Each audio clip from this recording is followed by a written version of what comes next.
Trigonometry का first part शुरू कर रहे हैं, इंट्रोडक्शन टू ट्रिग्नोमेट्री। तो सबसे पहले इंट्रोडक्शन टू ट्रिग्नोमेट्री है, तो हम लोग इसमें जानेंगे ट्रिग्नोमेट्री क्या है और ट्रिग्नोमेट्री में हम लोग क्या पढ़ेंगे। तो अगर हम लोग ट्रिग्नोमेट्री की बात करें, ट्रिग्नोमेट्री 3 वर्ड से मिलकर बना हुआ है। ट्राइग्नोमेट्री, ट्राई का मतलब होता है सिंपली 3, ग्नो का मतलब होता है साइड्स और मेट्री का मतलब होता है मेजरमेंट, मेजरमेंट्स। अब हम लोग यहाँ पे सिंपल समझ सकते हैं, ट्रिग्नोमेट्री में हम लोग को क्या करना है, 3 साइड्स के मेजरमेंट के बारे में पढ़ना है। अब 3 साइड्स का मेजरमेंट का मतलब क्या हुआ, ये सिंपली बता रहा है कि हम लोग एक ट्रायंगल के बारे में कुछ पढ़ेंगे। ट्रायंगल में कितने साइड्स होते हैं, 3 साइड्स होते हैं किसी भी ट्रायंगल में, ये तो आप लोग को पता ही होगा। तो ट्रिग्नोमेट्री में हम लोग क्या पढ़ेंगे, मेजरमेंट्स ऑफ 3 साइड्स। अगर हम आगे बढ़े तो 3 साइड्स का मेजरमेंट तो पढ़ेंगे। अब अगर हम लेकिन कैसे ट्रायंगल के लिए पढ़ेंगे, ट्रायंगल तो बहुत टाइप के होते हैं। तो ये कहता है in right angle triangle, angle triangle, right angle triangle के लिए हम लोग पढ़ेंगे 3 साइड्स का मेजरमेंट। अब जैसे ट्रायंगल की बात करें और साइड आएगा, तो ट्रायंगल और साइड के बीच में हमेशा एंगल बनता है। तो हम लोग को जो एंगल पढ़ना है उसको हम लोग जनरली थीटा से डिनोट करेंगे या फिर फाई से डिनोट करेंगे। अच्छा, थीटा, इसको थीटा बोलते हैं, इसको थीटा बोलेंगे। और अगर ऐसे रहेगा तो इसको फाई बोलेंगे। ठीक है, ये एब्रिविएशन है थीटा फाई। अगर ऐसे लिखा हुआ है तो इसको अल्फा बोलेंगे, अगर ऐसे लिखा हुआ है तो इसको गामा बोलेंगे। ये सब से हम लोग एंगल को डिनोट करते हैं। ठीक है, तो ये कोई आपका फॉर्मूला नहीं है, ये एंगल को डिनोट करने का तरीका है। ट्रिग्नोमेट्री में हम लोग क्या पढ़ेंगे, 3 साइड्स का मेजरमेंट, और जब 3 साइड्स का मेजरमेंट होगा तो उसके बीच में एंगल भी आएगा, उसके बीच में एंगल भी आएगा। ठीक, तो अब हम लोग राइट एंगल ट्रायंगल के बारे में कुछ देखेंगे। जैसे देखिए, अब 3 साइड्स का मेजरमेंट करेंगे तो एक तो 90 डिग्री हो जाएगा और बाद बाकी 2 साइड होगा वो एक्यूट एंगल होगा। तो हम लोग इसमें जो कंसीडर करेंगे, we consider only for acute angles. हम लोग किसके लिए पढ़ेंगे, सिर्फ एक्यूट एंगल्स के लिए पढ़ेंगे। एक्यूट एंगल्स का मतलब अगर थीटा से हम एंगल को डिनोट करें तो ये जो एंगल है वो 90 डिग्री से छोटा होना चाहिए और 0 डिग्री से बड़ा होना चाहिए। एंगल कहां से कहां तक होना चाहिए, 90 डिग्री से छोटा और 0 से बड़ा। तो इसको क्या बोलेंगे, एक्यूट एंगल। एक्यूट एंगल का डेफिनेशन क्या होता है भाई, 90 डिग्री से छोटा और 0 से बड़ा। हम लोग सिर्फ एक्यूट एंगल की बात करेंगे। अब किसी भी ट्रायंगल में अगर राइट एंगल ट्रायंगल है तो उसका एक एंगल तो 90 डिग्री होगा और दोनों एंगल जो है वो, ये एंगल अगर बात करें तो ये थीटा, ये भी 90 से कम है, आप लोगों को ज्योमेट्री से भी दिख रहा है। और ये अगर एंगल ए है तो ये भी 90 डिग्री से कम है। तो हम लोग किसी भी ट्रायंगल में अगर ट्रिग्नोमेट्री पढ़े राइट एंगल ट्रायंगल में, तो हम लोग हमेशा एक्यूट एंगल को कंसीडर करते हैं। अगर इसी ट्रायंगल की बात कर लें तो अगर हम मान लें कि let triangle ABC is a right angle triangle, right angle at B। ABC एक राइट एंगल ट्रायंगल है और राइट एंगल कहाँ पे है, B पे है। तो हम लोग देखेंगे इसमें angle ABC plus angle BCA plus angle CAB is equal to 180 degree होता है। ये कैसे लिखा गया भाई, तो since sum of all angles of triangle is 180 degree. ये रिजल्ट तो सबको पता होगा कि ट्रायंगल के सब एंगल का सम 180 डिग्री होता है। एंगल ABC मतलब ABC ये एंगल 90 डिग्री, एंगल BCA मतलब ये एंगल थीटा और एंगल CAB मतलब ये एंगल ये वाली एंगल, ये तीनों का सम क्या होगा 180 डिग्री होगा। अब देखिए इस फिगर में लिखा भी हुआ है, हम लोग माने एक ऐसा ट्रायंगल जो कि बी एंगल पे 90 डिग्री कोण बना रहा है, तो हम लोग एंगल एबीसी को क्या लिखेंगे 90 डिग्री, एंगल एबीसी को 90 डिग्री लिख दिए। अब ये क्या है angle BCA, angle BCA plus angle CAB is equal to 180 degree हो गया। ये कैसे लिख दिए कि सिंस फ्रॉम ज्योमेट्री मतलब जो हम फिगर ड्रॉ किए हैं वहां से angle ABC is equal to 90 degree है, तो एबीसी के बदले 90 डिग्री लिख देंगे और ये दोनों एज इट इज लिख दिए। अब यहां से हमको क्या मिलेगा angle BCA plus angle CAB is equal to 180 degree minus 90 degree. अब ये क्या होगा इज इक्वल टू 90 डिग्री, ये तो सिंपल सा अलजेब्रा है, तो angle BCA plus angle CAB. अब एंगल बीसीए और एंगल सीएबी जो है वो इस राइट एंगल ट्रायंगल में दो एक्यूट एंगल्स है, तो ये दोनों एक्यूट एंगल्स का सम यहाँ पे क्या आ रहा है 90 डिग्री आ रहा है। तो ये जो है एक स्टैंडर्ड रिजल्ट हो गया किसके लिए, हर राइट एंगल ट्रायंगल के लिए। क्या रिजल्ट है, द सम ऑफ द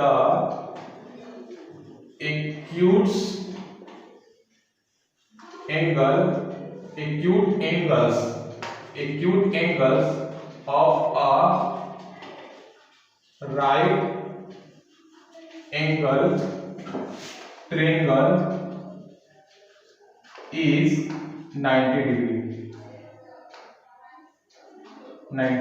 अब देखिए जब दो एंगल का सम 90 डिग्री होता है तो उस दोनों एंगल को हम लोग क्या बोलते हैं, कॉम्प्लीमेंट्री एंगल बोलते हैं।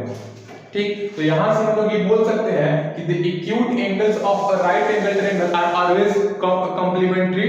तो यहां से हम लोग एक लाइन ये भी लिख सकते हैं यहां पे, the acute angle of a right angle triangle are always complementary,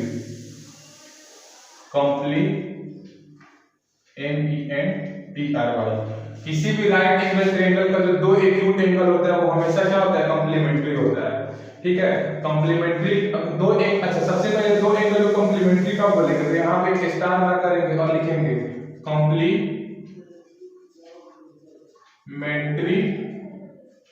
angle. ठीक है, किसको, अगर दो एंगल है थीटा है और प्लस फाई है, तो थीटा प्लस फाई मिलके अगर 90 डिग्री बनाता है तो थीटा और फाई जो है वो कॉम्प्लीमेंट्री एंगल होंगे एक दूसरे के। ठीक, इतना रिजल्ट आप लोग नोट कर लीजिए कॉपी में। फिर हम आगे थोड़ा बढ़ते हैं पाइथागोरस थ्योरम। ठीक, तो अगर किसी एक राइट एंगल ट्रायंगल में हम हाइपोटेनस की बात करें, बेस की बात करें और परपेंडिकुलर की बात करें, पाइथागोरस थ्योरम हाइपोटेनस, बेस और परपेंडिकुलर के बीच में रिलेशन बताता है। इस तीनों के बीच का रिलेशन RELATION रिलेशन जो हम लोग पढ़ेंगे वो पाइथागोरस थ्योरम के थ्रू हाइपोटेनस बेस और परपेंडिकुलर रिलेशन होगा। ठीक, अब इस ट्रायंगल में किसी भी राइट एंगल ट्रायंगल में हाइपोटेनस किसको बोलेंगे, बेस किसको बोलेंगे और परपेंडिकुलर किसको बोलेंगे, इसको समझने के लिए हम सिंपल सा कांसेप्ट लगाएंगे। जो साइड इस 90 डिग्री के सामने होगा, ये एंगल जिस साइड को देखता होगा, ये 90 डिग्री का एंगल बन रहा है यहाँ पे, ये एंगल किसको देख रहा है, इसको देख रहा है, तो ये हो गया हमारा हाइपोटेनस। ठीक, 90 डिग्री के सामने वाला साइड हाइपोटेनस होता है। अगर हम जिस एक्यूट एंगल को, ट्रायंगल में दो एक्यूट एंगल होती है, दोनों में से जिस एक्यूट एंगल को कंसीडर करते हैं, अगर हम इस एंगल C को थीटा मान के पढ़ रहे हैं, इस थीटा के सामने वाला साइड, ये होगा थीटा के सामने वाला साइड, ये होगा परपेंडिकुलर और ये जो एक साइड बच गया वो बेस होगा। ठीक, ये क्या हो गया परपेंडिकुलर ये हो गया हाइपोटेनस और ये हो गया बेस। तो थीटा, जिस थीटा के सामने वाला साइड परपेंडिकुलर और राइट एंगल के सामने वाला साइड हाइपोटेनस और जो बच गया वो बेस। अच्छा, आप लोग यहाँ से ये भी देख सकते हैं दो एडजेसेंट साइड जिसके बीच के एंगल को हम देख रहे हैं, दो एडजेसेंट साइड जिसके बीच के एंगल को देख रहे हैं, तो उसमें से एक हाइपोटेनस और एक बेस है, ठीक है। और इस एंगल के अपोजिट वाला साइड जो है वो परपेंडिकुलर है, ठीक। तो हाइपोटेनस, बेस और परपेंडिकुलर की कौन कौन है, ये कैसे पहचानेंगे वो आप लोग समझ गए होंगे। अब एक ट्रायंगल है, कोई एम ट्रायंगल है जिसमें एम पे राइट एंगल बन रहा है, इसमें हाइपोटेनस कौन होगा, बेस कौन होगा और परपेंडिकुलर कौन होगा। तो सबसे पहले तो हम लोग को एक एंगल डिसाइड करना होगा, इसके रिस्पेक्ट में हम लोग को हाइपोटेनस और बेस और परपेंडिकुलर चाहिए। तो चलिए, पिछले वाले में तो यहाँ पे एंगल लिए थे, इस बार हम यहाँ पे एंगल लेके देखते हैं, ठीक। तो इस एंगल को अगर हम फाई से डिनोट कर दें तो सिंपल सा क्या बोले थे हम, राइट एंगल के सामने वाला साइड हाइपोटेनस होगा। इसके सामने कौन सा साइड है, ये है, तो ये हो जाएगा हाइपोटेनस। अब बचा इस दोनों में से बेस कौन है, परपेंडिकुलर कौन है, ठीक है। तो आप लोग पहले समझे हैं कि इसके सामने जो साइड है सो बेस होगा। जिस एंगल को कंसीडर कर रहे हैं, जिस एक्यूट एंगल को देख रहे हैं, इसमें इसको देख रहे हैं तो इसके सामने वाला साइड क्या था, परपेंडिकुलर। इसमें इसको देख रहे हैं तो इसके सामने वाला साइड क्या होगा, परपेंडिकुलर। अब ये हाइपोटेनस का परपेंडिकुलर हो गया तो ये क्या हुआ, ये बेस। सिंपल सा है, अगर इस एंगल को लेंगे तो इसके सामने ये, तो ये परपेंडिकुलर होगा, अगर इसको ले रहे हैं तो इसके सामने ये, तो ये परपेंडिकुलर होगा।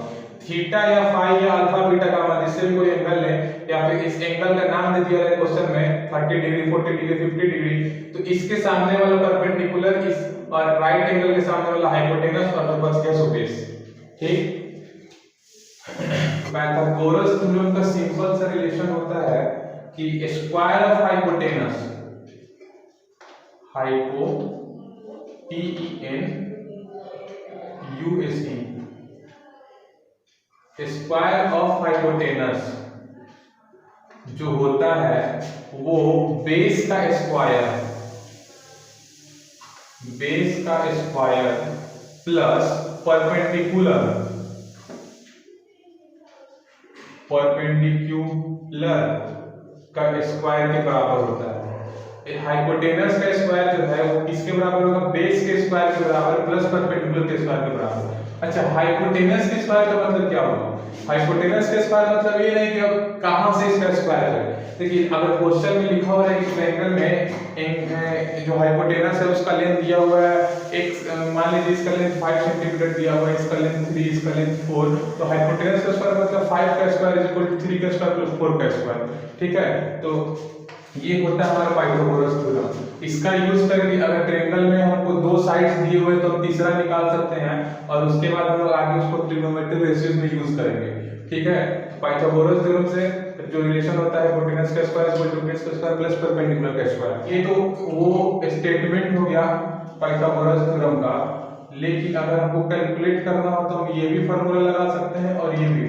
अब क्वेश्चन में हमको हाइपोटेनस दिया हो और बेस दिया हो तो परपेंडिकुलर निकाल लेंगे, क्वेश्चन में अगर हमको हाइपोटेनस और परपेंडिकुलर दिया हो तो बेस निकालेंगे। फिर हम हाइपोटेनस, बेस और परपेंडिकुलर कौन सा है, ठीक है। हाइपोटेनस को हम H से डिनोट कर रहे हैं, बेस को B से डिनोट कर रहे हैं और परपेंडिकुलर को P से डिनोट कर रहे हैं। इस तीनों का जो रिलेशन है वो ये है जो पाइथागोरस थ्योरम से हम लोग को मिलता है। और इस तीनों, इससे हम लोग अगर दो साइड कोई भी दिया है तो तीसरा निकाल सकते हैं। अगर बेस और परपेंडिकुलर दिया तो हाइपोटेनस निकालेंगे, हाइपोटेनस और बेस दिया तो परपेंडिकुलर, और हाइपोटेनस और परपेंडिकुलर दिया तो बेस निकाल लेंगे, ठीक। अब ये इतना आप लोग समझ गए। तो अभी तक हम लोगों ने देखा कि किसी भी राइट एंगल ट्रायंगल में जो दो एक्यूट एंगल होती हैं वो दोनों कम्प्लीमेंट्री होती हैं। दैट इज़, अगर दो एक्यूट एंगल फाई और थीटा है तो दोनों का सम 90 डिग्री इक्वल्स होगा। और दूसरा रिजल्ट जो था उसमें हम लोग सीखें कि कैसे किसी भी राइट एंगल ट्रायंगल में हाइपोटेनस, बेस या परपेंडिकुलर कैलकुलेट कर सकते हैं यूजिंग पाइथागोरस थ्योरम। तो इस लेक्चर में हम लोग इतना ही देखेंगे। नेक्स्ट लेक्चर में हम लोग देखेंगे ट्रिग्नोमेट्रिक रेशियोज क्या होती हैं और ट्रिग्नोमेट्रिक रेशियोज का रिलेशन क्या होता है। Thanks for watching. Please do like, subscribe and share.